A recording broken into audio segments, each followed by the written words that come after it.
Henri Lansbury has finally signed for Aston Villa after possibly one of the longest transfer sagas since... I knew you'd set yourself up badly there. I knew you wouldn't be able to think of anyone. So it is one of the longest transfer sagas, Dan, to do with Aston Villa for so long, but it has finally happened. Henri Lansbury penning that deal, rumoured to be around 40 grand a week. Happy? Yeah, really happy, because obviously we need any kind of central midfielder at the moment, because we virtually have had no midfield in the last 3 or 4 games. Obviously he's a good player, he knows the league, he's a bit nasty, as we've discussed before. He's good with dead balls, and he's a leader because he's been a captain, so ticks a lot of boxes. You happy?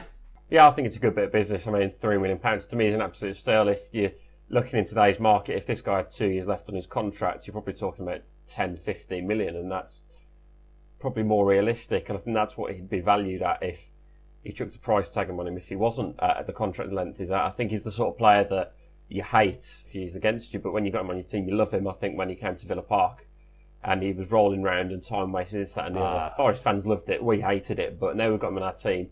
I love the idea that we've got that in our team because it's something we haven't had for a while, a bit of bite. Yeah, he really annoyed me that day. I remember in the car on the way home I was saying to my dad, I didn't like him, blah blah blah, but I'm sure if he does that for Villa, I'll find it in my heart to love him. You don't mind that kind of thing, as you say, when he's on your own team.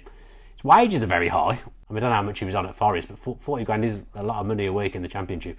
Oh, it's a huge wage, but for me, that's the price you pay if you want to get promoted. I don't know if he's worth 40 grand a week, but I think that with the right additions around him, I think that he's one of the best in the league. And I think that's the issue. Forest fans are saying he's inconsistent, but to me, he hasn't had the players around him at Forest. Perhaps at Villa he might be able to come to fruition more to the fore again. And he's obviously he's scored a fair few this season still, despite Forest fans saying he's inconsistent. Yeah, I mean, he scored a variety of goals. A couple of them were penalties. One of them was a good free kick. One of them was a header. So he scored a variety of goals.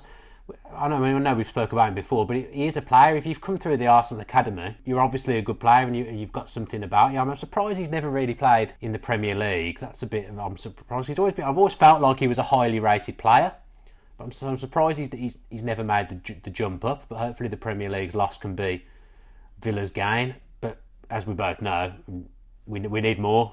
One's not enough. Horahan's been linked as well, and we need to get him in as well. Yeah, I think having both of them would be immense, and him, Horahan and Jedinak would be the best midfield in the league. I think with that sort of level of midfield, to me, the striker situation could well be solved, because when you've got players like that who can lay on the chances will come for the likes of Jordan Ayew and Jonathan Kodjia when they're back. He's a creative player. What we need is a midfield that complements each other. So the last time, in my eyes, that we had that was when Tim Sherwood put Delph, Westwood and Cleverley together in a midfield three with Grealish in front of them in the diamond.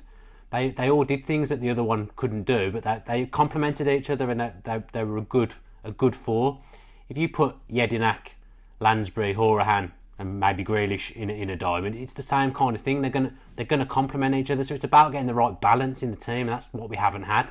And Lansbury will really, really help with that. I think he's somebody that we haven't had for a while. Somebody that's got a bit of legs that can do work, the backtrack and do the dirt work and do the good work up front. And it's something that we need as well, considering Jedinak's legs seem to be seemingly gone at times. He's just knackered, isn't he? So hopefully freshening things up in the midfield around him will give him a new lease of life. That's what we need. I mean, what do you see? What do you think are...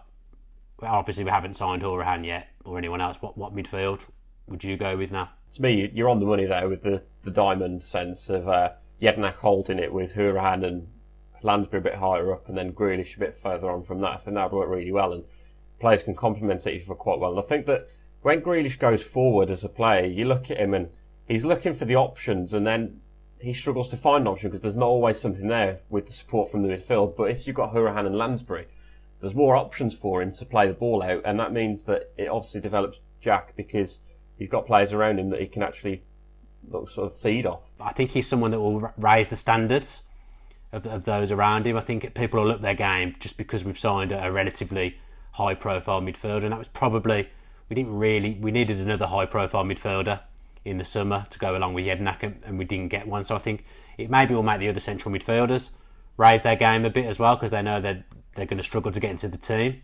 Obviously, one of the next games we've actually got, he's playing Nottingham Forest away from home, so it'll be a nice welcome for him when he returns to the City ground, I'm sure of that. Do you think he'll get a good reception? I don't know, it seems mixed, to be honest. Speaking to Forest fans, obviously being in Nottingham, there's a mixed reaction to it. A lot of them are understanding why he wants to go because of the situation, but then other fans have gone on the line of that he's left them in the lurch, sort of. But then this guy's had 6 months left on his current deal, and an ownership that is a circus, where they didn't have a financial director until yesterday, and an owner that seemingly doesn't care. So for me, it's a win-win situation for him, and to Forest fans, surely there's some sense to see that this guy's left because of how bad the situation is, because he's been there a long time, so he's had the chances to leave. So to me, I think it's okay for him to leave, and I think they should respect that. He needs a haircut though. That would be one of my only gripes. I think the guy needs a haircut. It's a bit wild, isn't it? But yeah. Well, if he does well, it'll be a snip. That's a good way to end it. We'll leave it there. Get in the comments section below with what you think about this signing. I'm going to pin the best comments that we see and also try and get back to as many of you as we can and just get the general gist of what people think about this move. It'd also be good to see you liking the video as well. Get those likes in and subscribe to the Villa View with your post notifications on. If you enjoyed that video, why not watch another? Click the video choices on screen now to go and watch them in full. Be sure to subscribe to the channel by clicking our logo there on the left. Easy peasy.